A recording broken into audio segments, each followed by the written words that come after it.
Overseas now to Italy, where the most powerful earthquake there in decades, striking an area already reeling from 3 other recent quakes. Take a look at this. The earth there falling away sharply, those cars nearly tossed over the cliff. The hilltop village behind it almost completely destroyed, and people running in panic yet again. ABC's Jennifer Eccleston is in Rome tonight. The powerful quake causing buildings in central Italy to collapse in seconds.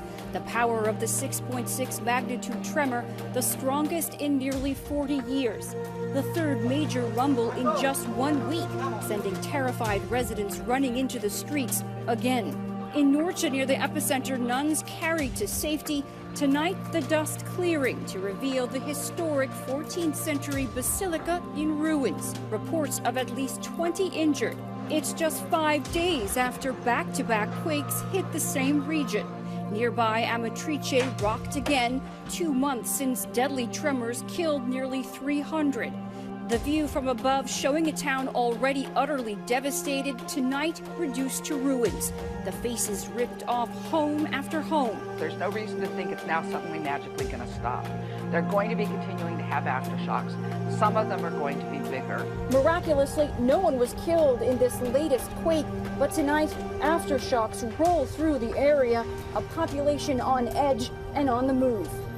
All right, so brace yourself for the big one. That is the warning from a leading scientist who says California is overdue for a major earthquake. So just how big are they talking here when we come back?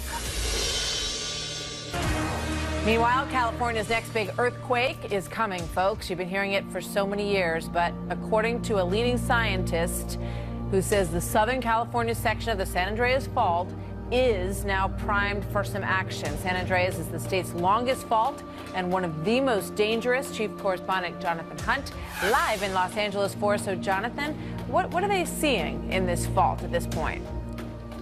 Well, some pretty stark warnings, Martha. We haven't had a big one along the southern section of the San Andreas Fault as earthquake scientists define a big one since about 1857. But there's obviously been a lot of earthquake activity around the globe recently. You'll remember the terrible pictures we have seen from Ecuador, for instance. So now they're saying San Andreas Fault long overdue. And when you look at a map of the San Andreas Fault, it's about 800 miles in total in length, right along California. But it's that southern section near Los Angeles that they're concerned about. You see San Bernardino and Riverside marked there, suburbs of LA, and they say that that section looks ready to go. The quote, in fact, from Thomas Jordan, director of the Southern California Earthquake Center, was this, quote, "The springs on the San Andreas system have been wound very, very tight, and the Southern Andreas Fault in particular looks like it's locked, loaded, and ready to go." Frightening words, and every earthquake expert we've been hearing from in probably the last decade, Martha, has been saying the same thing. The one thing they can't agree on is exactly when it's coming. Martha? Yeah, and boy, would that be helpful. So how bad do they think, looking at where this is, it could be? And has anything, or can anything be done to mitigate the damage? Well, first of all, on the preparations, they say that we should be prepared for an 8 magnitude earthquake. Obviously, that is absolutely huge.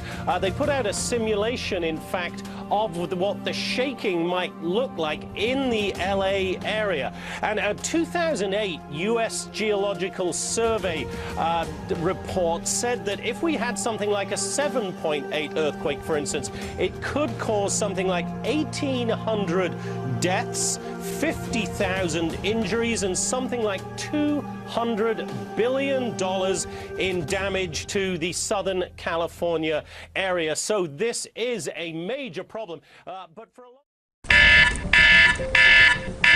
Earthquake, light shaking expected in 59 seconds. You're listening to California's Earthquake Early Warning Notification System. These are going to be for earthquakes of significance that are going to result in enough shaking. California already has some 570 earthquake sensors, but when the Napa quake struck 2 years ago, seismologists were unable to get the warning out to the public. The 2 sensors closest to the epicenter of the earthquake were not fast enough to contribute to the earthquake early warning system. But today, the Office of Emergency Services announced $10 million in new state funding thanks to a bill just signed by Governor Brown. It will nearly double the number of sensors statewide to 1,100, providing fire departments with extra time to react. Well, minutes or even seconds of early notification could help us take some critical immediate actions, like getting the doors of the station open, pulling rigs out. And early warnings can also help mass transit systems like BART in dealing with 64 trains during the peak commute. About 40 of those 64 trains are going to be traveling about 70 miles an hour. If I have 20 seconds of warning, I can reduce that down to 10 miles an hour. But state officials warn today it will take at least 2 years to roll out the new system, which will take a massive overhaul of technology. Most people assume that they'll get the earthquake early warning on their cell phone, and that's certainly a goal, but the system is not currently capable of delivering fast notifications to millions of people.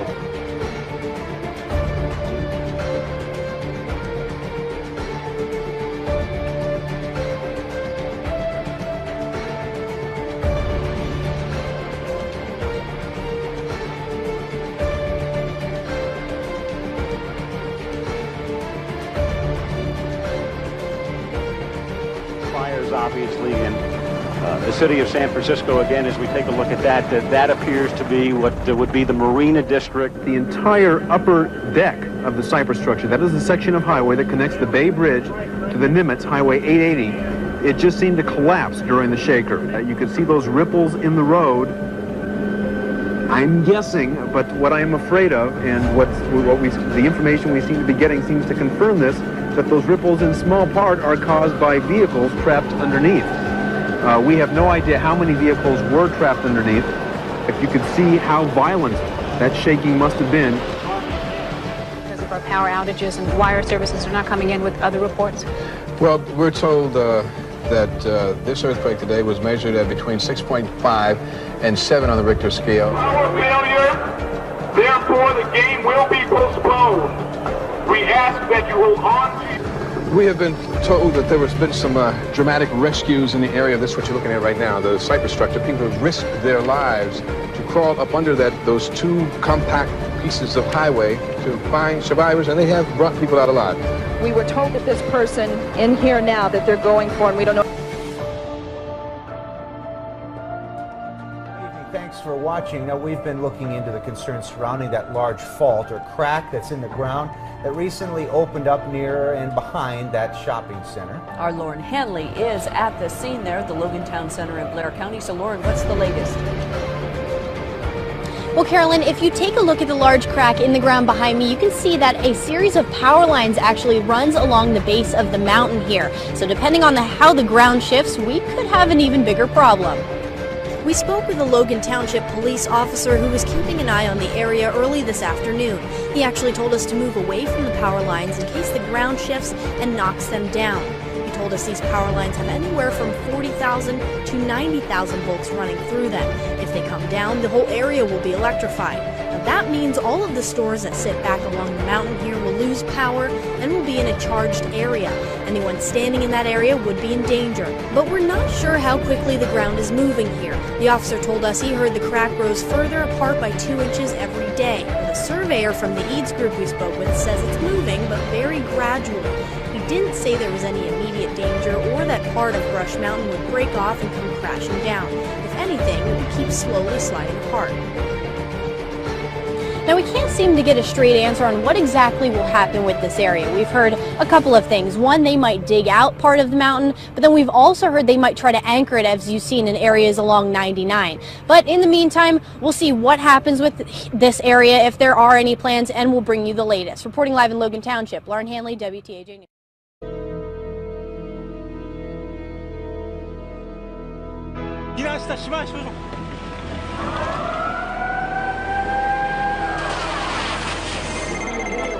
In March 2011, the world watched in awe and horror as a colossal tsunami ravaged eastern Japan. The result of a 9.0 magnitude earthquake. Entire cities were washed away. Millions stranded without power or water. 15,000 died. It was an otherworldly event, thousands of miles away. Thank goodness, many of us thought, it couldn't happen here. But it could happen here. In fact, scientists say it's a question of when, not if, a devastating earthquake, followed by a huge tsunami, strikes the continental United States, right here in the Pacific Northwest. This would be like 5 or 6 Katrinas all at once, up and down from California to Canada would be the closest thing I can think of. It may sound like a Hollywood disaster movie. I see it! But it's not.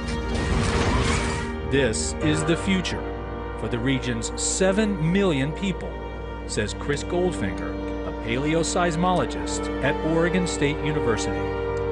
In fact, his research shows much of the region is overdue for a major quake. The last one was back in 1700, long before there were large cities right in harm's way. If it happens anytime soon, it would just devastate the area. Goldfinger estimates there's a 1 in 3 chance the quake will strike sometime in the next 50 years. Would you say that we're prepared for something like this? We're not completely unprepared, but we're pretty darn close. On a scale of 1 to 10, we're probably a little shy of 1 at this point. This is Ground Zero, the 700-mile-long area off the Pacific coast called the Cascadia Subduction Zone, where the North American tectonic plate meets another plate known as the Juan de Fuca. The dark image we're seeing here is literally sliding under the lighter image. That's right, so they're converging but still stuck. And so what happens is the weaker plate, which is North America, buckles, and eventually something's going to give. So the coastline that's been jacked up over 500